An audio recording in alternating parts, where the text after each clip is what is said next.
Protein salad आणि protein salad आजकाल सगळीकडे याचाच बोलबाला चाललेला आहे। हे कमी खा, ते जास्त खा, आजकाल हे असंच चाललेलं आहे।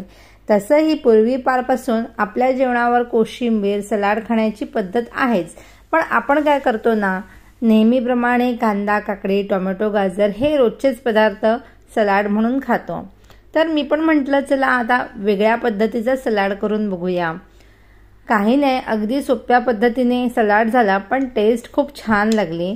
तुम्हाला आवडेल तर तुम्ही पण ट्राय करा।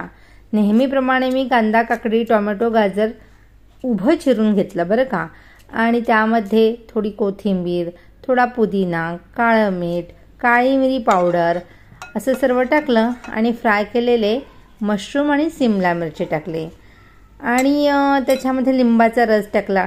डिटेल व्हिडिओ लॉंगमध्ये असणारच आहे, बघा आवडतं का।